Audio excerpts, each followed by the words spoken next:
Hola Domingo, ¿qué tal? ¿Qué tal, Richard? ¿Sabes lo mejor que me pueden decir a mí en mi vida? Que he perdido el juicio, Ah, Sí, eso además te pega. ¿verdad? Sí, Es sí, sí, mejor sí. estar loco, porque el juicio está hecho de prejuicios. Y yo Es, quiero tener libertad a la hora de pensar. es cierto que muchas veces los que son así como muy ordenaditos como yo, siguiendo el carril, somos los que estamos más perdidos. Claro, no. Tenemos que perder el juicio. Por cierto, he cambiado de opinión. Por eso, lo ves, si es que es Ah, mejor perder el juicio. Con lo del cambio de horario. también. Sí, Porque te ahora ha hecho prefiero el perder el del juicio. invierno. No, pues yo soy muy fan del cambio horario y me gusta que haya cambio. Yo creo que esto ya lo hemos dicho, pero lo repito porque como es No una opinión importa, muy somos ya como las impopular, abuelas. me reafirmo. Me gusta que haya cambio horario. ¿Por qué? Me gusta que haya horario de invierno con tardes cortas y horario de verano con tardes largas. Y me gusta además que 2 veces al año tengamos un poco que cambiar el chip y decir, ahora empieza el Pues horario si de tú eras invierno. conservador. No, pero precisamente por eso me gusta esa sensación de decir, empieza el invierno, empieza el verano. ¿Sabes que hoy había notado yo algo, esa chispa en ti? Porque ese jersey naranja yo creo que nunca te lo había visto. No, será eso, sí, Es lo un traigo más cambio. veces. Bueno, a lo mejor sí, como estamos en verano. ¿Qué tal? ¿Cómo estáis? Bienvenidos a Economía para quedarte sin amigos. Hay muy pocos ejemplos de personas que superen a los algoritmos al hacer juicios predictivos. Si yo supiera hacer un algoritmo de esos, lo tendría claro. Me descargaba de tantas cosas. Hoy nos rendimos ante uno de los grandes, Daniel Kahneman. Taleb le ha recordado por su notable integridad intelectual. Kahneman nos demostró,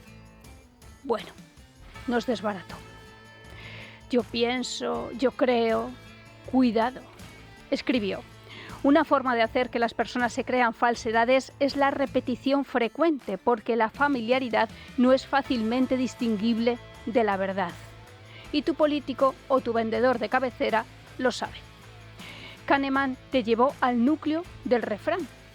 Son más creíbles y con más pegada los mensajes rimados. Ponga sus ideas en verso si puede. Será más probable que se consideren verdaderas. Las penalidades borran las hostilidades. Frente a las penalidades unen a los enemigos. Elijan. La agudeza, esa encantadora de mentes. Tu mente 1 es perezosa, de impresiones. Tu mente 2 pondrá guapa para la razón esa impresión relato. Ilusiones de verdad.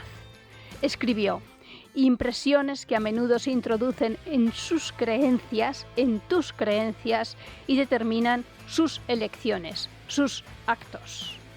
Tus elecciones, tus actos. Kahneman cuenta muchos experimentos. En la cafetería de una oficina pusieron un bote para donar algo de dinero si tomabas un café con leche. En la pared alternaron un póster con flores con otro con unos ojos mirando fijamente a los consumidores. Los usuarios de la cocina contribuyeron de media con casi 3 veces más dinero en las semanas de ojos que en las semanas de flores. Kahneman nos miró a las pupilas y ya no hubo secretos para él. ¿Qué tal? ¿Cómo estáis? Bienvenidos a Economía para quedarte sin amigos. ¿Qué tal, Domingo? ¿Qué tal, Richard? Hoy nos acompaña una gran sonrisa de Smile, Bien. que son Thom Yorke y Johnny Greenwood. O sea, está la música y luego está Radiohead. Y estos más gente. Los venero. Pero estos son que eran de Radiohead. Claro. Y luego fundaron The Smile. Claro, durante el confinamiento. Pero ¿y por qué se enfadaron con Porque les nosotros? sobra el arte y la creación. Pero Nos han enfadado. No sé. De Smile. Pero entonces, ¿por qué fundaron otro grupo? Pues no, porque tenían más canciones y ellos dos querían componer cosas juntos. Ah, vale. Con el mismo productor. Pero entonces dejaron tirados algunos de los de Radiohead. Bueno, tirados no, en el proyecto Radiohead. Ah, vale. Que sí, es verdad que no sé dónde está el proyecto Vale, Radiohead. que no quiero yo mal meter en Radiohead ni en The Smile. Se busca otro baterista, eso es verdad. Ah, ahí yo veo un poco de mal quitando la rollo. sonrisa, Veo un ¿eh? poco de mal rollo, pero vamos, que no me quiero yo meter en esos temas. Sabes que The Smile, al parecer, está inspirado el nombre en un poema, tengo por aquí, de Ted Hughes, que dice algo así como que cuando habla de Smile se refiere a la sonrisa en la cara del tipo que te miente todos los días. Hoy vamos a hablar mucho de esto, de la política, de la mentira, de la verdad, de la sonrisa. ¿Es una señal? Sí, no, yo no creo que vayamos a hablar... ¿Es capaz de ver una sonrisa y percibir exactamente si es una sonrisa honesta ¿o no? Bueno, algo de eso hay, algo de eso Con hay. el sistema 1 con el sistema 2. Algo de eso hay en el autor al que vamos a dedicar el programa de hoy, que se lo dedicamos con un poquito de pena porque es Daniel Kahneman, que falleció hace unos días. El 27 de marzo, Eso 90 es, años. durante la Semana Santa, este premio Nobel de Economía en el año 2002, y que en realidad no es Pero economista, que era psicólogo. es psicólogo. Y precisamente por eso, en esa pregunta que siempre nos hacemos con quién nos vamos a enfadar hoy, qué amigos vamos a perder, pues hoy podríamos decir que algunos economistas, porque Kahneman fue un autor que trastocó, entró un poco como un elefante en una cacharrería en la economía convencional, en la economía neoclásica, en el paradigma que se había sentado después de la Segunda Guerra Mundial. Y Kahneman, pues a partir de principios de los años 80, cuando empezaron a verse las implicaciones que sus estudios, que en realidad eran del campo de la psicología, porque él era psicólogo, tenían en la economía, pues empezó a remover algunos asuntos que parecían establecidos en la ciencia económica y que yo creo que estaban mal establecidos. Así que nosotros reivindicamos a Kahneman. Yo creo que ahora ya la mayoría de los economistas también lo reivindican, incluso aquellos cuyos modelos peor casan con las teorías de Kahneman, pero tienen que rendirse a la evidencia de que muchas de las cosas que nos explicaron. Kahneman, que es el más conocido, y su socio, Amos Tversky, que es a quien él dedica el libro Pensar rápido, pensar despacio, que es del que más hablaremos hoy, porque en realidad pasaba esa pareja, ¿no? Sí, durante los años 70, 80, 90, comienzos de los 90 trabajaron juntos. Luego es verdad que el premio... Comprobando empíricamente cómo se piensa. Eso es. Kahneman fue el que se llevó el premio Nobel en el año 2002 porque Tversky se había muerto. Pero si no probablemente se lo habrían dado a los dos. Con lo cual... Que les dieron el Nobel por haber integrado aspectos de la investigación psicológica en la ciencia económica, especialmente en lo que respecta al juicio humano y la toma de decisiones bajo incertidumbre. Eso es. O sea, una constante. Sí, o sea, cómo nos comportamos realmente los humanos. Pero esto es importante. Yo creo que la mayoría de nuestros oyentes ya sabrán un poco lo que piensa Kahneman. Hoy vamos a tratar de ir, bueno, detallando un poquito más el trabajo de este autor, un poco también de homenaje, pero para el que se encuentre por primera vez con Kahneman, ¿no? ¿Cuál es el punto de partida? El punto de partida es el de esos modelos que se popularizaron y que dominaron un poco el tratamiento de la economía en los años 60, 70, 80 y que eran modelos que partían de este homo economicus que se ha dado en llamar, ¿no? Era ese ser racional que tomaba decisiones y que era coherente en la toma de decisiones, era consistente, tenía buena información sobre aquello, sobre lo que iba a decidir y más o menos con esa información establecía pues unos parámetros que a él le servían para establecer una clasificación de las diferentes alternativas que tenía ante sí y escogía la alternativa que obtenía la mayor puntuación, podríamos decir. Y de hecho esto, cuando yo enseño en clase, pues hacemos nuestras curvas de oferta y demanda, las curvas de indiferencia, y parece como que todos tuviésemos en la cabeza esos números, esos gráficos, y más o menos cuando nos acercamos a una tienda a comprar algo, pues establecemos ¿a qué tengo que renunciar? ¿Cuál es mi coste de oportunidad? Y parecería como si todos hiciéramos ese ejercicio más o menos numérico, matemático a la hora de tomar decisiones. Pues bien, Kahneman, Tversky llegaron y desde el campo de la psicología se pusieron a ver cómo realmente toma la decisión el ser humano real, no el homo economicus, sino el de verdad, y dijeron, oye, que es que no es cierto que los seres humanos reales tomen decisiones como vosotros explicáis en los manuales de economía. Ni somos racionales en la racionalidad que se le da en el manual de economía, que es casi una racionalidad matemática. Yo digo, en los manuales de economía, mira, tengo aquí la presentación que yo les hago a mis alumnos sobre Kahneman. Con Big Bang Theory. Sí, y yo siempre empiezo con un gráfico en el que digo, ¿cómo nos ven los economistas? Y pongo una foto de Sheldon Cooper, el protagonista de Big Bang Theory. Porque es verdad que en los manuales de economía, si uno ve cómo en teoría tomamos decisiones, parecemos Sheldon Cooper, alguien que analiza todo de un punto de vista no solo extremadamente racional, sino casi matemático, numérico, y coge la mejor opción. Entonces digo, no somos así. Y digo, ni siquiera somos como la segunda alternativa, que sería Leonard, que es el amigo de Sheldon, que toma decisiones no de forma tan esquemática, fría, muchas veces incluso un poco absurda socialmente como las toma Sheldon, pero sí es pues claro, Leonard también es una persona muy inteligente, un científico brillante, y aunque a veces le traiciona un poco el lado humano, pues tiene muchísimo de esa inteligencia, de ese científico, ¿no? Y yo siempre les digo, los economistas nos ven como Sheldon, los manuales de economía nos ven como a Sheldon, nosotros mismos pensamos que somos como Leonard. Más molones. Inteligente, pero con un puntito muy inteligente, con un pie en la realidad. Eso es. Y sin embargo, luego les pongo la última foto y les digo, ¿cómo somos en realidad? Y les pongo a Penny. Digo, todos somos como Penny. Digo, afortunadamente. Estamos buenísimos. No, eso ya no sé, no entro en eso, pero es verdad. Todos somos como Penny. ¿Y por qué digo que todos somos como Penny? Porque,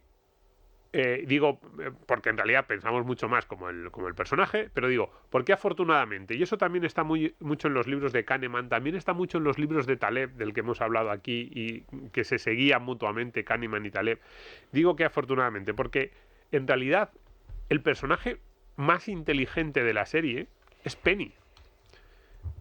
Para quien no haya visto la serie, Sheldon, yo creo que todos lo habrán visto, ¿no? Pero Sheldon es este científico, un poco científico loco, extremadamente racional, que toma decisiones siempre basándose en una especie de cálculo, que no tiene en consideración los sentimientos de los demás, que es como si fuera un robot, una especie de robot humano. Protocolo y plantilla, casi. Eso es. Luego, Leonard, ese segundo, que es como nosotros nos imaginamos que somos, es una persona extremadamente inteligente, es también un científico, pero tiene un punto de humano, de hecho, y cuando trata con las chicas, que es casi la gracia de la serie es ver cómo esos científicos tratan con las chicas, pues es cuando se forma, pues es cuando es más humano, pero es muy inteligente, pero al mismo tiempo tiene un punto en la realidad. Y luego su vecina Penny es una animadora rubia, camarera rubia de Arkansas, que la todos somos rubias, como la típica americana del medio oeste que llega a Los Ángeles a tratar de ganarse la vida como actriz y que es un poquito alocada, medio boba, que no sabe nada, que no tiene ni un nivel cultural muy bajo.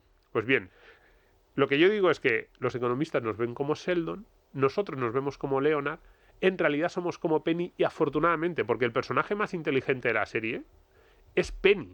Eso es lo que yo defiendo con mis alumnos y en todas las presentaciones que hago cuando inicio con esta metáfora. Y es que Penny es la que resuelve la gran mayoría de los problemas en los que se meten Sheldon y Leonard. Esto no lo olvidemos. El personaje realmente brillante de la serie es Penny.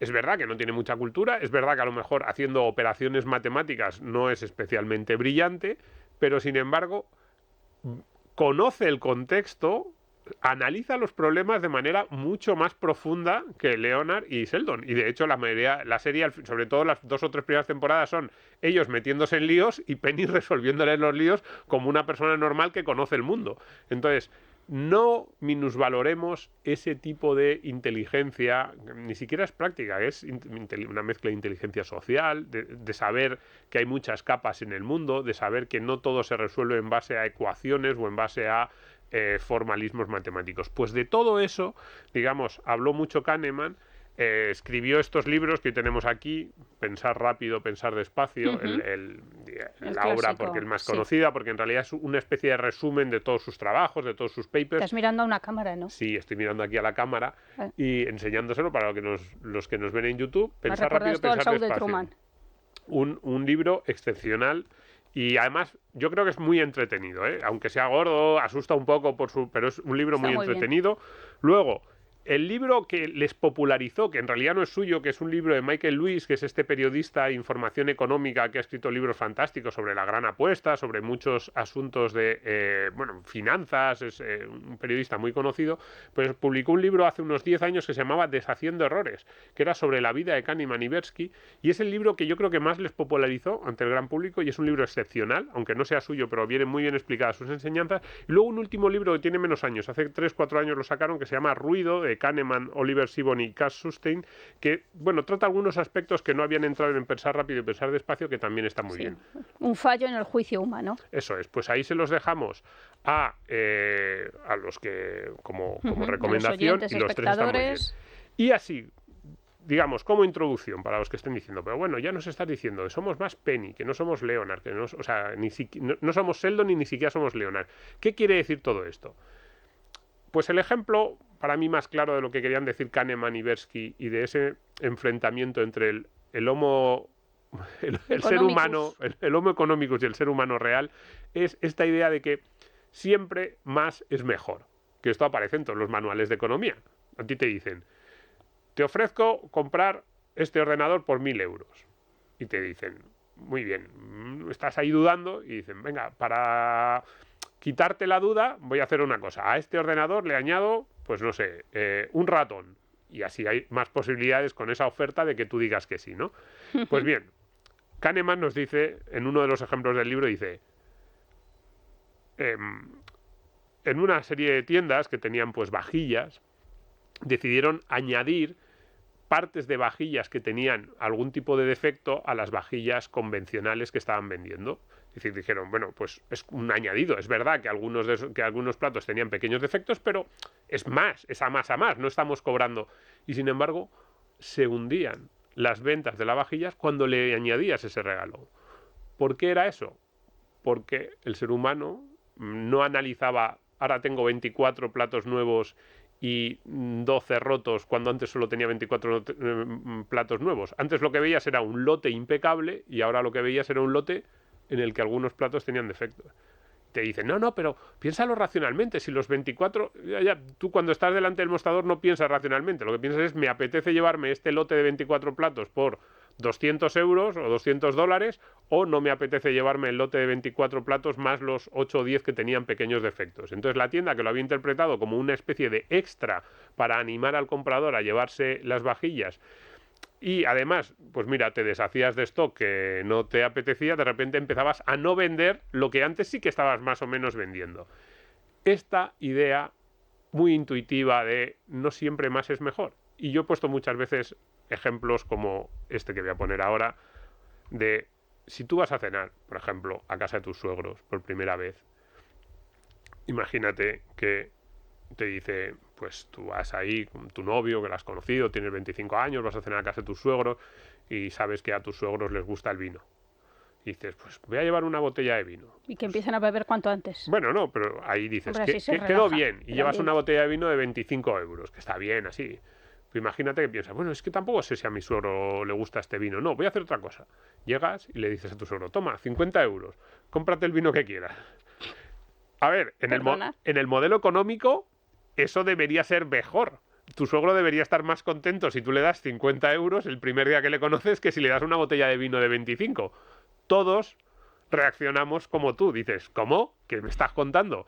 Kahneman es el que nos empezó a explicar que no le puedes dar 50 euros a tu suegro nada más conocerle para que se compre una botella de vino bueno. ¿Pero aquí me has traído a casa? Sheldon Cooper diría, pues claro, es muy racional. ¿Para qué le vas a regalar una botella de 25 euros de vino que a lo mejor no le gusta? Si le puedes dar un sobre con dinero. Si le puedes dar un sobre con dinero y que él se compre la botella que le gusta más.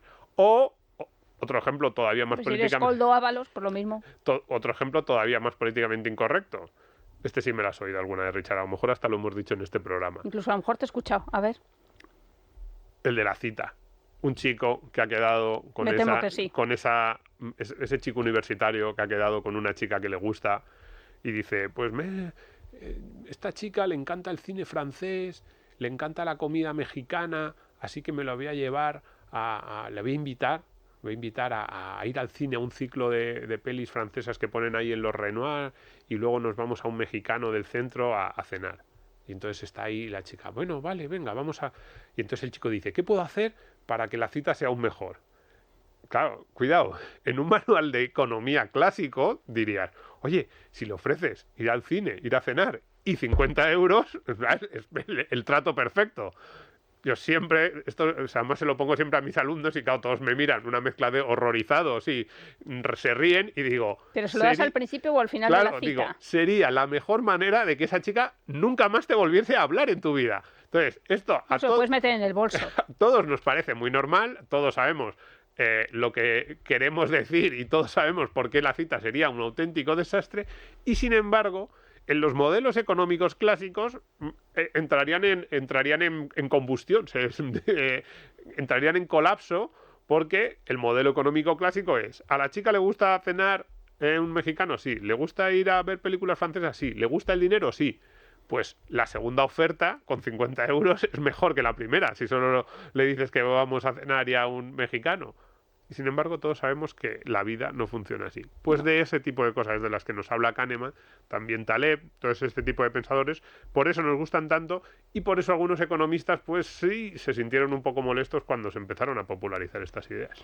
En fin, pues vamos a recomendar, si te parece, dos obituarios: el de Santiago Navajas en Libertad Digital y también el de Pepe García Domínguez en The Objective. Por favor, leedlos. Yo creo que merece la pena que expliquemos lo que descubrieron empíricamente Kahneman y su socio, por cierto, los dos en la Universidad de Israel. Porque hay que decir que Kahneman, sus padres tuvieron que huir de los nazis. Bueno, el padre estuvo en un campo de concentración, en la huida, creo que en el intento de huida falleció, y él cuentan en los obituarios que se han publicado que hay una anécdota en la que Kahneman se encuentra con un soldado nazi. Él llevaba la estrella oculta debajo del abrigo, le para y cree que lo va a detener. En cambio, el soldado le enseña una foto de su hijo, le da dinero, incluso le acompaña a casa, y en ese momento es cuando él empieza a despertar y a intentar romper con el prejuicio, con lo establecido, con lo que uno se espera.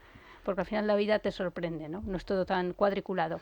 Bueno, a lo que yo iba. Kahneman descubre empíricamente que hay dos sistemas de pensamiento, el 1 y el 2. ¿En qué se diferencian, Domingo? Sí, bueno, la imagen a mí me gusta mucho, lo de sistema 1 y 2. Luego los neurocientíficos te dicen: no es que el cerebro esté dividido como si fueran habitaciones, no son compartimentos estancos, pero sí un poco esta idea que hay detrás del mismo título del libro: pensar rápido, pensar despacio. Así es. Bien, es lo más novedoso y lo más interesante, y también lo que se ha hecho más famoso de la obra de Kahneman y Tversky.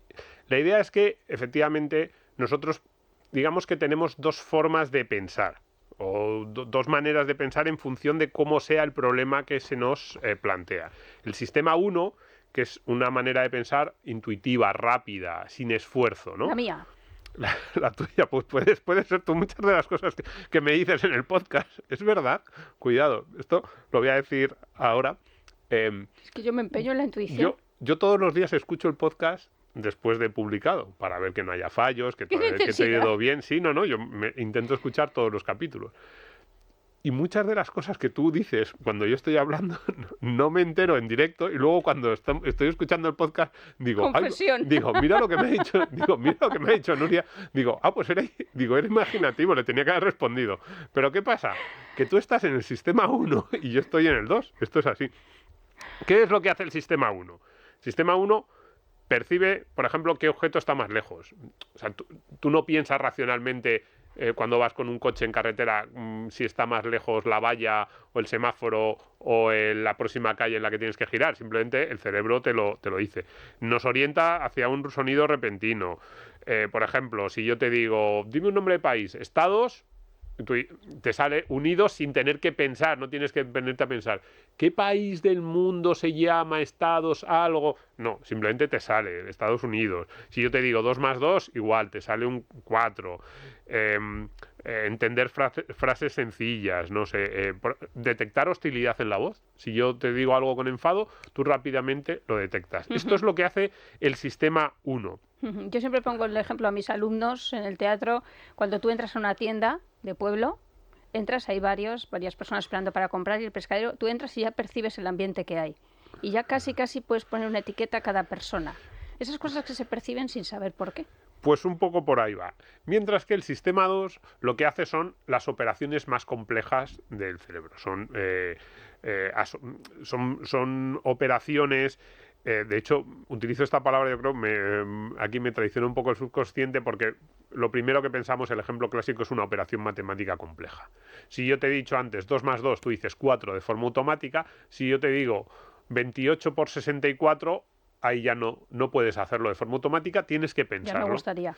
A lo mejor puedes hacerlo mentalmente sin necesidad de un papel, pero incluso aunque lo hagas mentalmente, tienes que decir: un momento, y si yo te sigo hablando, tú vas a hacer lo que yo te decía antes que hago yo, es decir, aislarte, intentar, no escucho a Domingo, tengo que hacer 28 por 64, necesito 10 segundos de paz mental para dar con el resultado final. Para que se me dilaten las pupilas, que es algo que también cuentan en el libro. Eso es, pues esto es lo que hace el sistema 2. Entonces, el sistema 2 es más racional, es más el Don Cooper, el sistema 2 incluso es más, iba a decir eficiente, pero no es eficiente la palabra, es más preciso, probablemente, pero ¿cuál es el problema? Que requiere mucho esfuerzo. Esto lo sabemos todos. Cuando estás estudiando, cuando estás haciendo este tipo de operaciones, si yo te pongo muchas de estas operaciones matemáticas y te pido que las hagas, a los 15-20 minutos estás cansado, físicamente cansado, porque pero si solo has hecho operaciones, ¿cuál es la diferencia entre estar aquí diciendo tonterías en un podcast? Pues no es lo mismo, porque estás aquí haciendo operaciones, te cansas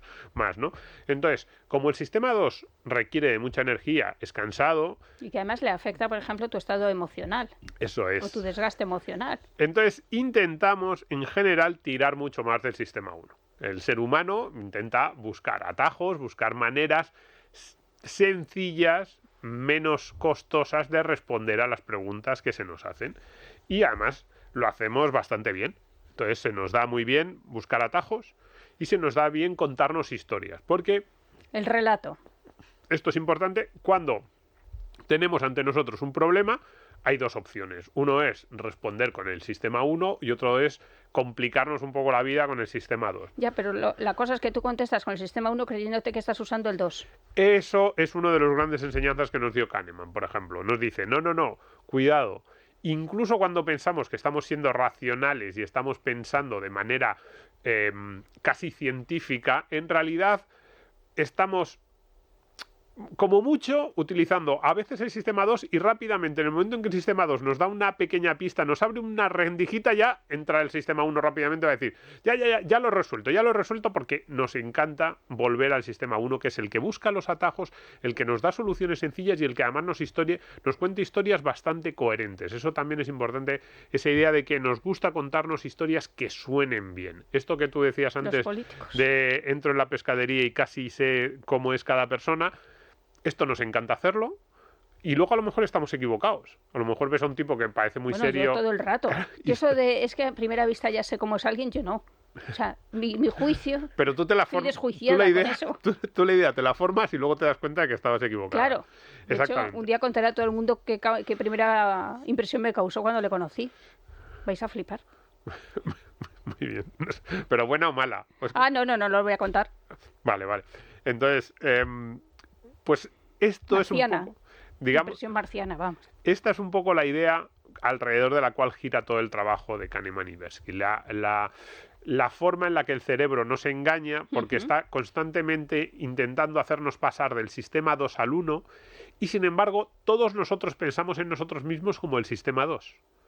Por eso decía antes que incluso cuando asumimos que no somos Sheldon Cooper, incluso cuando decimos, es que Sheldon Cooper, yo no quiero ser un robot con piel y piernas, no, yo quiero ser una persona más parecida a Leonard, inteligente, pero con un pie en el mundo de los humanos, pues lo que nos dicen Kahneman y Tversky es que incluso aunque tú pienses que casi siempre es el sistema 2 y que solo a veces eres un poco irracional, alocado, incoherente, en realidad hay mucho más del sistema 1 del que queremos reconocer en cada uno de nosotros. Y eso no es malo, por cierto, eso yo creo que no es malo, creo que es bueno, que de hecho esos atajos nos sirven muy a menudo. Hombre. Tú dices, ¿qué atajos? Pues tú vas por una calle a oscuras por la noche y ves a un tipo que tiene mala pinta y buscas otro camino. Bueno, incluso los inconscientes. En el libro cuenta el ejemplo del bombero que están apagando un fuego y de repente le dice a sus compañeros, todos fuera de aquí, porque sí. Y ahí ha entrado algo en su intuición, algún dato que no ha procesado con la razón, sino con la intuición, y les salva la vida porque a los 2 segundos se hunde el suelo que estaban pisando. Eso y es porque él sabe que el incendio había empezado en el sótano, no donde ellos estaban, ¿no? Sí. Ese tipo de cosas a mí me dejan alucinada. Efectivamente. Entonces, también es cierto que hay que tener cuidado con eso, porque muchas veces... entonces la intuición siempre sirve, ¿no? Animal, La intuición nos engaña en muchas ocasiones.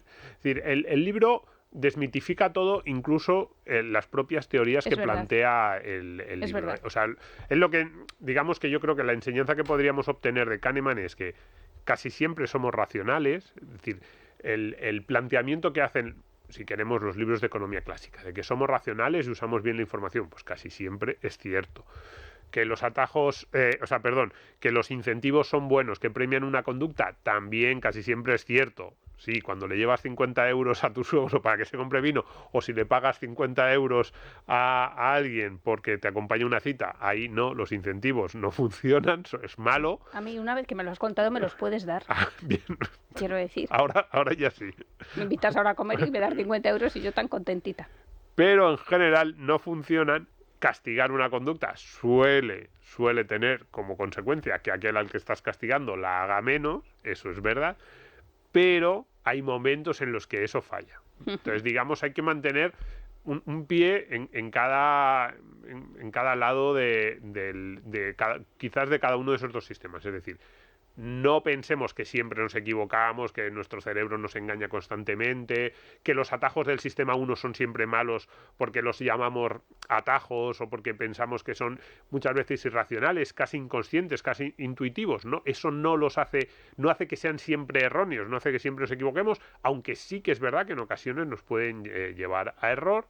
Entonces, mezclar o un punto intermedio, que no tiene que ser 50-50, pero un punto intermedio es yo creo lo que quiere transmitir el libro. Ni somos el Homo economicus, ni somos un ser estúpido, que a veces un poco la caricatura que se ha hecho de las enseñanzas de Kahneman en los últimos años sobre todo, es como que el ser humano es un ser... es un artista. No, que es falible constantemente y que no tiene ningún tipo que no es capaz de pensar con lógica y que cualquier cosa le puede engañar. Por ejemplo, los políticos están utilizando mucho este tipo de enseñanzas para decir, es que veis como no sois racionales, como no sabéis pensar, como cualquiera os engañan con la publicidad, los medios de comunicación. Entonces, una excusa para la intervención política están siendo este tipo de libros, y yo siempre digo, cuidado, no mezclemos cosas porque no es cierto, no quiere decir el libro, ni lo plantean así, que el ser humano sea una especie de niño, de bebé, al que se le puede engañar constantemente. Lo que dice es, tampoco somos ese ser perfectamente racional que siempre toma decisiones de forma absolutamente fría y científica. Por cierto, en 2012 le hicieron una entrevista en ABC a Kahneman y decía el titular de esa entrevista, la gente vota sobre cosas de las que no tiene ni idea. Sí, es obvio. De eso también hemos hablado aquí en los capítulos sobre la democracia, sobre todo citando a Brian Kaplan en el mito del votante racional, pues sí. Porque además el político va al uno y sabe que... Los políticos van mucho al uno, es lógico que... Los que redactan los contratos de los bancos y ponen la letra pequeña. Es lógico que también vayan al uno porque saben que desde el punto de vista de los incentivos... no nos compensa leernos un programa electoral ni enterarnos de qué va a ir ese programa electoral. El peso de nuestro voto es muy pequeño, eso nos lo explicaba muy bien Kaplan. Entonces sí, es importante saberlo porque es verdad que los políticos sí que juegan en un terreno muy emocional y luego nos hacen pensar que nuestro voto ha sido absolutamente racional, y no, tampoco es cierto. Luego hablaremos de Taleb, porque claro, Kahneman cita a Taleb. Son maravillosos de Smile. Como los yo muy de sonreír no veo esta canción. O sea, yo la veo tirando a tristona, pero vamos, que me parece bien que ellos tengan espíritu optimista al ponerse el nombre, pero luego no al componer. Bien. Son unos genios. Fíjate que me intentan a mí convencer de que no existe el arte. Eso le tenemos que dedicar un programa. Le dedicaremos un programa al arte. En fin, al arte y a los artistas. Cuando se lee Pensar rápido, pensar despacio, enseguida sale la palabra heurística, sí, que viene del griego relacionado con eureka, sí. De encontrar. Mira, en psicología, definición de Wikipedia, que a mí siempre me gusta empezar por ahí porque parece como lo más, aquí sí, lo más objetivo, ¿no? Lo más comúnmente aceptado. Mira, en psicología las heurísticas son reglas simples y eficientes que las personas usan para formar juicios y tomar decisiones. Esto que decíamos, ¿no? Atajos mentales que implican enfocarse en un aspecto de un problema e ignorar otros. Fíjate que en un programa dijimos que el eureka no existe, ¿te acuerdas? Sí, bueno, era otro tipo, era otro tipo de eureka, era para hablando sobre las invenciones, ¿no? Uh-huh. Pues bien, Esto que en psicología yo creo que estaba más o menos aceptado y que, bueno, era uno de los aspectos que más trabajaban los psicólogos. Oye, ¿cómo piensa la gente? ¿Cuáles son este tipo de atajos? ¿Cómo tratamos de llegar a la respuesta acertada sin tener que gastar todo ese esfuerzo que implica meter al sistema 2, tardar tanto tiempo y a veces ni siquiera con ese tiempo, con ese esfuerzo llegamos a la respuesta adecuada, ¿no? Pues estaban hablando de heurísticas y Kahneman, que venía de ese campo de la psicología, yo creo que el gran hallazgo fue que levantó la mano Kahneman y Tversky y dijeron, cuidado, esto también se puede aplicar a la economía. Ese es el punto de ruptura. Por ejemplo, el libro de Kahneman es inabarcable, pero bueno, vamos a citar algunos ejemplos para que se entienda qué es lo que queremos decir. El efecto ancla, que es uno de esos atajos de los que Kahneman más habla en la primera parte del libro. ¿Qué es el efecto ancla? Es esa idea de que nos gusta asociarnos a algo que parece una respuesta acertada o parece cercano a una respuesta acertada a la hora de resolver esos problemas complejos. Y la cuestión numérica es fundamental. Ellos pues hicieron varios experimentos del tipo de, pues le preguntaban a alumnos de las universidades donde ellos trabajaban, pues preguntas del tipo, ¿cuántos países hay en África? Y claro, ahora si nos lo preguntan a nosotros decimos, ni idea, te pones así medio a sumar mentalmente. Y entonces, ¿cuál era el experimento? Pues que antes de preguntarles cuántos países hay en África, les daban algún tipo de número. A veces un número más o menos al azar, pues les decían, anotad en el papel las 2 últimas cifras de vuestro DNI. Fíjate, un número completamente azarista. Y luego se ponían a ver los resultados. Pues bien, los estudiantes que tenían las 2 últimas cifras del DNI muy elevadas, 90, 95, 98, daban un número de países en África superior, bastante superior a los estudiantes que tenían las 2 últimas cifras del DNI bajas, pues eran 12, 8, 15, y dices, ¿qué más da cuáles sean las 2 últimas cifras del DNI a la hora de responder a la pregunta? Pues parece que no da igual. Parece que si un minuto antes de preguntarte cuántos países hay en África te han dicho apunta en un papel las 2 últimas cifras de tu DNI, esas 2 últimas cifras del DNI, que no deberían tener ningún tipo de significado, ni tampoco, ni de impacto, ni de asociación con la respuesta a los países de África, sí que tienen impacto. Es bastante absurdo. Pero todos cuando pensamos decimos, pues no nos extraña del todo que esto ocurra, ¿no? Y alguien dirá, bueno, pero ¿y esto qué tiene que ver con la economía? Esto parece más un juego de esos de laboratorio universitario con pocas implicaciones en la vida real. Y es ahí donde Kahneman dice, no, cuidado, esto tiene mucha importancia. Y en el capítulo que dedica a este efecto ancla, nos habla, por ejemplo, del regateo. Dice, cuando uno se pone a regatear, aquel de las 2 partes que ancle un precio inicial tiene ventaja. El regateo no va a resolverse igual según quién haya empezado el regateo y según cuál haya sido ese primer precio que se haya establecido como ancla. Y dice, claro, esto parece mentira. Es muy importante y es muy contradictorio con lo que siempre nos habían dicho los manuales de economía. Lo que nos habían dicho los manuales de economía es, además el ejemplo del zoco, del regateo, está en todos los manuales. Entonces lo que te dicen es, tú llegas a un zoco y está allí un vendedor de alfombras y tú valoras la alfombra a 500 euros como mucho y el vendedor está dispuesto a pagarte, o sea, a vendértela por 400 o más. Y entonces, como él está dispuesto a cobrar 400 o más y tú estás dispuesto a comprarla por 500 o menos, os vais a poner de acuerdo en un precio que esté entre 400 y 500. Esto es lo que dicen todos los manuales de economía. Y dice, ¿y cuál va a ser el precio final? Bueno, pues entre 400 y 500 más o menos no te dan una respuesta o no hay una respuesta fija, va a depender de muchas cosas, de que si van a empezar luego la elasticidad, no sé qué, todas estas cosas de las que yo también hablo luego en mis clases, de las que hemos hablado aquí, pero entre 400 y 500. Pues bien, Kahneman lo primero que te dice es, cuidado, ese precio que tú tienes, esos 500 no son fijos, pueden moverse. Y a lo mejor si el vendedor empieza por 900, tú habías llegado y haber dicho, ni de broma, ya pagar más de 500, pero el tipo te dice 900 y dices, oye, a ver si es que la alfombra va a ser mejor de lo que yo pensaba, claro. a ver si... y de repente estás dispuesto a pagar 600 por una alfombra que antes de que el tipo te dijera 900 tú no le ibas a pagar más de 500. O al revés, si tú inicias el regateo diciendo 100, el tipo que no estaba dispuesto a vendértela por menos de 400, de repente en un momento dado dice, a ver si me la voy a quedar, a ver si es que nadie sabe ver que la alfombra es buena, y de repente te la vende por menos. Pues eso es importante también.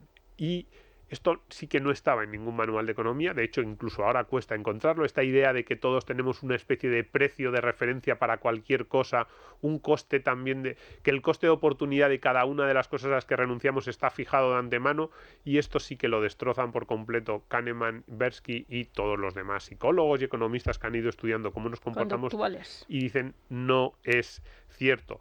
Y siendo cierto que esto del regateo, que a ver, es importante, porque claro, aquí estamos hablando del regateo clásico que tenemos en la cabeza en un zoco, pues con una alfombra. Pero esto, negociaciones empresariales, todo tipo de negociaciones sobre sueldos, cuando tú vas a una empresa a negociar un salario, es fundamental el efecto ancla. Fundamental. ¿Quién fija el marco de referencia en el que se va a establecer esa negociación? Y para los inversores es enormemente importante. Los que escuchen Tu dinero nunca duerme, esto sí que yo creo que nos lo habrán oído, porque para los inversores, tanto para los amateurs como para los profesionales, esta idea de asociarse a un precio determinado, cuando un inversor, por ejemplo, profesional, un analista, establece un precio objetivo de una compañía, tanto para ese analista que ha hecho el informe y dice, no, pues Apple, que está ahora mismo en $200 la acción, mi precio objetivo son 225. Para ese analista, ese 225 empieza a ser un ancla muy importante. A la hora de analizar las noticias posteriores que ocurran en Apple, tanto si son buenas como si son malas, al tipo le va a costar mucho deshacerse de una cifra que ha dado él y que en teoría debería ser fácil de eliminar de su cabeza. No lo es, pero no solo para él, para los que le leen, para esa idea de no, el precio objetivo el consenso de los analistas establece que el precio de esta compañía va a ir hacia allá. Es muy difícil deshacernos de esos marcos mentales que muchas veces hemos construido nosotros mismos. También, una de las peores cosas que le puede pasar a un inversor en bolsa, por ejemplo, que haya comprado una compañía, lo que sea, a 100, y la compañía se va a 50. Y tú piensas, vuelves a analizar la compra y dices, pues es que esta compra no la debía hacer. Es que esta compañía es horrible. Pero como tú has pagado 100 y en ese momento el precio está a 50, deshacerte de que has perdido 50, deshacerte de ese precio original que pagaste, incluso de esa expectativa que tenías, es muy complicado. La teoría económica racional lo que nos dice es, en cada momento nosotros tenemos que analizar fríamente la inversión, decimos, oye, ahora mismo vale 50, ¿creo que merece la pena seguir manteniendo la acción o no? Si creo que la respuesta es no, vendo, bueno, asumo las pérdidas, mala suerte, pero lo que pasara hace un mes cuando yo compré la acción a 100 me debería dar igual, porque eso fue hace un mes. Ahora mismo debería analizar con frialdad la situación, pero eso sabemos que es completamente mentira, que nos asociamos a una narrativa, a un precio, a un dato. Y todo eso estaba fuera por completo de los libros de economía y Kahneman nos dijo no, no y no. Claro que es importante. Y tras la burbuja salieron los colores de muchas empresas que evaluaron. A ver, todo esto, cuando hacíamos el otro día el programa en directo y hablábamos de las milongas de la nueva economía, ¿qué nos decía José Ruiz de Alda? Decía, claro, es que te hacen presentaciones, te cuentan historias, te cuentan planes de negocio, te apelan a una historia que de tener éxito podría acabar siendo pues muy buena desde el punto de vista financiero, podría acabar dando unos réditos excepcionales, y es difícil salirse de esa narrativa de, oye, vamos a ser la nueva Facebook, vamos a ser la nueva Google, vamos a ser el nuevo. ¿Por qué siempre hay esa narrativa de nuevo? Porque claro, te asocias a un caso de éxito y es, ¿cómo no voy a pensar yo que estos también van a replicar la historia? Es como, no, cuidado, porque frente a cada caso de éxito hay muchos de fracaso. Entonces, pero siempre está ahí esas historias de no tengo beneficios, pero los tendré en el futuro asociados a historias que suenan bien, narrativas bonitas, pero que tienen por detrás poco sustento. Pues esta Semana Santa leía yo que ha vuelto, que quiero otra vez volver a comprar WeWork, sí, el majete, como dices tú. Quiero otra vez volver a comprar WeWork. Y sí, yo el otro día leía, no era sobre WeWork, sino era sobre unicornios españoles, un reportaje en El Confidencial muy interesante sobre la cantidad de empresas que han quemado capital en los últimos años. Era muy parecido el tema al que nosotros habíamos planteado en el programa. Y se preguntaba el reportaje, decía, ¿por qué hay tantos inversores que meten tanto dinero en empresas que no tenían nada detrás? ¿Estamos inspirando al Confidencial? Pues un poco, no lo sé. Ahí lo dejo. Es un tema que está muy presente, digamos, la discusión. No sé. Pero que es mi relato. Es la pregunta es, bueno, pues que lean muchos de esos inversores a Kahneman y Tversky, porque detrás de esas historias bonitas pero sin sustento están las narrativas, esas historias que nos encanta contarnos. Y ahora llega la mejor parte, para mí la más interesante, los sesgos. Y llegamos a los sesgos de lo que habló también, por supuesto, Taleb, y al que nombra también Kahneman en su libro. Sí, se debían llevar bastante bien. Porque Taleb, que es así un poco como gruñón, a mí me cae muy bien, pero es un poco gruñón. Genial. Y en las redes sociales es más gruñón. A Kahneman lo cita. Es que hay que ser un poco así lo cita siempre con una enorme admiración, y Kahneman también a Taleb. Porque claro, Taleb y su cisne negro. Conocía a Kahneman por sus trabajos previos de los años 80-90, escribe El Cisne Negro, no solo es Cisne Negro, también existe La Suerte en los primeros 2000, y Kahneman, cuando hace esta recopilación, que es Pensar rápido, pensar despacio, esa recopilación de todos sus trabajos previos, cita a sí mismo, y le cita bastante, lo he mirado antes, 5 o 6 veces por lo menos a Taleb en el libro, en Pensar rápido, pensar despacio. Y sí, el sesgo es muchas veces asociamos sesgo a error, y no es exactamente error, ¿no? Es ese efecto psicológico, ¿no? Esa desviación en el... desvirtuar. Sí, un poco tomamos decisiones que nos alejan de lo que parecería lógico en un observador externo, o un observador tipo Sheldon Cooper, que analice todo desde el punto de vista puramente matemático. Las propias estadísticas, que también lo haya Kahneman, están muy distorsionadas respecto a la realidad. También. Donde se pueden hacer comprobaciones. Es que las estadísticas, para empezar, están distorsionadas por los sesgos del estadístico. Lo que esté buscando el estadístico y lo que quiera encontrar distorsiona muchas veces el resultado de lo que está, de un informe que se presenta siempre en términos científicos. Eso es muy interesante, ¿eh? Cómo muchos de los trabajos, y ahora que vivimos en la época dorada de los papers, de los trabajos, de la investigación en ciencias sociales, y nos dicen, la Universidad de Wisconsin ha descubierto que el 85% de los consumidores, no sé qué, y dices, un momento, eso, que me lo estás presentando como un estudio puramente científico, ¿cuánto hay de un investigador que necesitaba publicar un paper, al que le venían bien esos resultados, que ha...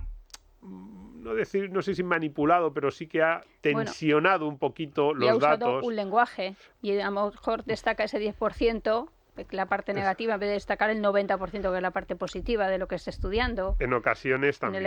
Sobre el lenguaje también reflexionan, por supuesto. Pero para el sesgo, que a mí me parece más claro, hay muchos. El de confirmación. Como decía antes. Ese es el de los periodistas. También. Tú sabes, el lunes después de las elecciones, ahora que vamos a elecciones. Todos sabemos qué iba a pasar eso y por qué. Claro. Y hemos dicho lo contrario, pero nuestro sesgo de confirmación es capaz de justificar marcha atrás, como un rebobinado. ¿Por qué lo dijimos? Que lo hemos dicho. Bueno, los periodistas estamos llenísimos de sesgos. No, este libro es para cerrar las redacciones de todos los periódicos del mundo. Pero a mí el que más me gusta es el sesgo de dotación, porque muchas veces es el que parece como más irracional, que es esta idea de que no valoramos lo mismo las cosas si las poseemos que si no las poseemos. O si nos hemos gastado el dinero o no, o en función de cómo hayan llegado a nosotros esas... De eso hemos hablado en las pizarras. Eso es, de eso hablamos en la pizarra. Las entradas, ¿no? Del teatro. Eso es, el ejemplo más claro es el de las entradas para el cine. Si yo te digo, Richard, que te han regalado 2 entradas para el cine, por ejemplo, aquí en la redacción, que llegan muchas veces entradas de las productoras, y te han regalado 2 entradas para el cine, y la semana que viene, cuando tienes que ir a ver ese estreno... te encuentras un poco mal, pues a lo mejor dices, bueno, pues me quedo en casa. Es que no me han costado nada. No me han costado nada. si tú has comprado las entradas para el cine y te han costado 25 euros las entradas, y la semana que viene, el día del estreno, te pones un poco mala y vas. Bueno, yo he ido al teatro con unas entradas pagadas a 2 días de operarme. Claro. De recuperación. Como me llevaban en coche, me dejaban en la puerta, me sentaba en una butaca y luego volvía a mi casa, no quería perder esas entradas. Si hubieran sido regaladas, no hubiera ido. Es absolutamente irracional. Soy sesgada. Entonces, porque una vez que ya has comprado las entradas, ya el dinero no te lo van a devolver, con lo cual tú tienes lo mismo. Tanto si te las han regalado como si las has pagado, tú tienes lo mismo. A las 5 de la tarde del día del estreno tú tienes unas entradas. No tienes unos potenciales 25 euros que ya no existen en tu vida porque ya los has pagado. Entonces, tienes 2 entradas regaladas, 2 entradas compradas. En tus manos hay lo mismo, 2 tickets. La decisión de ir al cine o no ir al cine a ese estreno es la misma. Si te encuentras mal y prefieres no ir porque te encuentras mal, debería ser la misma. Sin embargo, nadie en el mundo actúa así. Desde luego Richard y mi mujer no, porque por muchas veces que le he explicado esto a mi mujer, dice, tú te has gastado el dinero, pues ahora vas. Déjame en paz. Déjame en paz el efecto dotación y los sesgos de Kahneman. Vamos al cine porque lo he dicho. Porque no habértelo gastado, habértelo pensado antes de comprar las entradas. Y sin embargo, si nos las regalan, pues es mucho más... Dile que me llame a mí, yo me voy con ella la próxima vez. Fin. No, y yo le digo, pero ¿y si nos las hubieran regalado? Y entonces me dice esto de, Madre mía, pues si pero nos que, las hubieran es que regalado... sois cansinos, venga a discutir. Claro, vamos al cine, punto, vamos ya al está. cine porque has comprado. Y si Eso nos las es. hubieran regalado, pues a lo mejor te decía que no. Además me lo dice así, pues a lo mejor te decía que no íbamos, pero como las has pagado, vamos. No, yo he tenido esta discusión más de una vez en casa y... Sistema 1. Sistema 1. Está claro que sí, que no. La O mujer sea, y el sistema 1. pero esto que es la anécdota, y siempre me pongo este ejemplo, bueno, las entradas del cine parece una anécdota. Cuidado, es mucho más importante lo que parece. Por ejemplo, un cambio de empleo. Nos cuesta mucho tomar decisiones de este tipo, decisiones importantes en la vida, porque tendemos a valorar más lo que tenemos, porque en muchas ocasiones solo vemos los riesgos a los que nos enfrentamos en el próximo empleo. Que en España ese sesgo está. No, claro, en España además hay un punto de ¿Qué legislación ahí que es importante, que también empuja en la misma dirección. España es un país pequeño, hay zonas con menos paro que otras y la gente no se mueve de su casa. Tendemos a no imaginarnos las cosas buenas que nos pueden pasar y sí las cosas malas. No nos echamos la culpa a nosotros mismos Más si nos vale pasa... pájaro en mano. Pero fíjate, no nos echamos lo mismo la culpa a nosotros mismos si nos pasa algo malo habiendo tomado la decisión de permanecer donde estábamos que si cambiamos. Es decir, yo estoy en un trabajo y me ofrecen otro empleo. Si me cambio de empleo y a los 6 meses de cambiarme de empleo la empresa donde me he ido cierra, me culpo a mí mismo. No puede ser, me tenía que haber quedado en el empleo anterior, porque me cambiaría si yo no estaba tan mal, porque tomar estos riesgos, esto así absurdo. Y nos tiramos toda la vida pensando que hemos cometido un error, cuando puede que no fuera cierto. A lo mejor, oye, esa empresa no tenía pinta de que fuera a cerrar 6 meses antes, era una buena oferta de empleo, era una buena oportunidad. Sin embargo, si yo me quedo en mi empleo, digo, no me arriesgo, y a los 6 meses de quedarme en mi empleo cierra mi empresa, no me echo la culpa. No digo, me tenía que haber cambiado, le echo la culpa a mi empresa, al jefe, pero no pienso por qué tomé la decisión de quedarme. Nos parece como la decisión por defecto era esa. Tendemos en general a valorar más aquello que tenemos. Nos cuesta bastante salirnos de esa idea de que lo que tenemos no tiene nada especial respecto a lo que no tenemos o no le tenemos que dar un precio mayor. Y esto también en los intercambios tiene importancia. En el libro hay muchísimos ejemplos de cómo nos dicen por cuánto valoras. Pues creo que en el libro el ejemplo era con tazas. Le decían a estudiantes de la universidad, ¿cuánto valoras esta taza? Y decían, $10. Estaría dispuesto a pagar $10 por ella. Muy bien. Al final del experimento le regalaban la taza. Oye, que por haber participado en el experimento, toma esta taza de la Universidad de California para que te la lleves a casa. Fantástico. Y entonces llegaban y le decían, oye, que te la compro una vez que ya es tuya por $15. Y los tíos decían, no te la vendo. Y decían, hombre, pero si me has dicho hace una hora que la valorabas en 10, ya, pero es que entonces no la tenía. Ahora, como ya es mía, la tengo. La quiero. No, la quiero, no te la vendo por 15. Y no tiene ningún sentido, es muy parecido al ejemplo de las entradas y dices, ¿qué sentido tiene eso? De nuevo, en los manuales de economía no tiene ningún sentido, en la vida real, en cómo pensamos de verdad los seres humanos, tiene mucho más sentido del que parece. Pero si nos salimos de las tazas y las entradas de cine y pensamos en empleos, pensamos en casas, cuando compramos o vendemos una casa, cuando hemos pagado mucho por una casa y nos vendría bien venderla a lo mejor, y como tú dices, cambiarnos, mudarnos a otra provincia, pero a lo mejor ahora por nuestra casa nos pagan menos de lo que nos pagaban de lo que nos costó a nosotros hace 4 o 5 años, y no estamos dispuestos a vender nuestra casa por menos de lo que pagamos. Ahí hay una mezcla de efecto ancla, de efecto dotación. Todos estos trucos mentales que no deberían estar en el análisis, todo eso nos lo enseñó Kahneman y Tversky, y por eso yo creo que es tan importante que los conozcamos, porque si no, en el pensamiento económico convencional, todos venderíamos la casa con la mejor oferta posible en la actualidad sin tener en cuenta cuánto pagamos en el futuro. No es cierto. Todos cogeríamos el mejor trabajo posible sin tener en cuenta si el actual, o sea, teniendo en cuenta simplemente si es mejor o peor que el actual, cuáles son las posibilidades. No es cierto. En general tendemos a valorar más lo que tenemos ahora. No somos capaces de anticipar las buenas noticias que podemos tener en el futuro. Hay de todo, hay personas que son más y menos aversas al riesgo, hay personas que son más dispuestas a lanzarse, pero en general tendemos a sobrevalorar lo que tenemos respecto a lo que nos podría ocurrir en el futuro, y eso es muy importante en muchas de las decisiones que tomamos a lo largo de nuestra vida. Sí, Kahneman habla de la ruptura, del miedo a la ruptura. Eso nos pasa mucho a todos y bueno, pero luego hay muchos divorcios. También. Ser una ruptura que no afecta a las parejas. Pero yo entiendo lo de la ruptura, ¿qué dice? Pero fíjate, yo creo que en los divorcios ahí pasa casi lo contrario, porque muchas veces lo que ocurre es que valoramos más una idea de cómo va a ser nuestra vida después, que luego no sé. Yo, en muchos de los casos que conozco, luego te dicen unos años después, pues yo que pensaba que esto iba a ser otra cosa. No siempre. ¿En serio? Sí. Bien, que hasta aquí hemos llegado, ¿no? Hasta aquí hemos llegado. Pues nos vamos. Bien, le debíamos este programa, ¿verdad? Este episodio a Kahneman. Yo es uno de los autores que más he citado en mi vida, así que como no... Recuerda, si quieres, los títulos de los libros, porque para los que nos están viendo por YouTube, los puedes enseñar a esa cámara. Sí, y son fáciles de encontrar Truman, los que tenemos tres. Por aquí. Pensar rápido, pensar despacio, yo el que más recomiendo porque es el que tiene el resumen más detallado del pensamiento de Kahneman y Tversky. La historia de su vida, muy bien contada por Michael Lewis, Deshaciendo errores. Fantástico, debate, lo publicó hace 6-7 años, quizá un poco más, quizá hace 8-10, pero muy muy buen libro. Y luego el último, Ruido, que tiene temas diferentes a los que hemos tratado hoy, pero también es muy interesante. A ver si un día le podemos dedicar un programa a este libro, a Ruido, de Kahneman, Sibony y Sunstein. Pues seguro interesantísimo. Que sí. En fin, ellos, la familia de Kahneman se fue a vivir a Jerusalén, familia atea. Y algo que a mí me gusta mucho de Kahneman es que le empezó a preocupar no la existencia de Dios, sino la búsqueda de Dios, sino por qué la gente creía que existía Dios.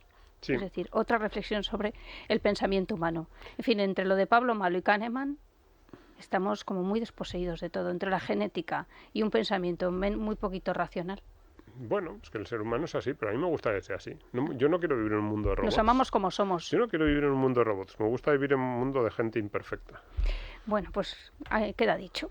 Que nada, que volvemos muy pronto, ¿no? En una semana. En una semana que volvemos. Ya tenemos horario fijo en el radio todas las semanas. Eso es. Ya hemos pasado de ser podcast a ser podcast más programa. Los domingos por la noche. Eso es, porque programa significa que tienes un horario en el radio. Exactamente. ¿Y es a qué hora? Los domingos a las 12. En directo estamos, ¿verdad? En directo, sí. Bueno, claro. No, en directo no. Vamos a... Casi te pillo, ¿eh? Directo, y mientas a nuestra audiencia. Así es domingo casi. Hasta a punto de mentiros. No. Pero es que pensaba que... Has visto, otra vez me lías el sistema 1 y el sistema... Yo pensaba que me ibas a preguntar otra cosa y estaba raudo para darte una respuesta. Bueno, se llama falso directo. Eso es. Pero bueno, que ahí nos tenéis a las 12 de la noche los sábados. Eso es. Pues nada, que muchas gracias a todos por estar ahí. Un abrazo enorme. Mira, estoy yo ahora mirando la cámara, es esa. Un abrazo enorme a repartir.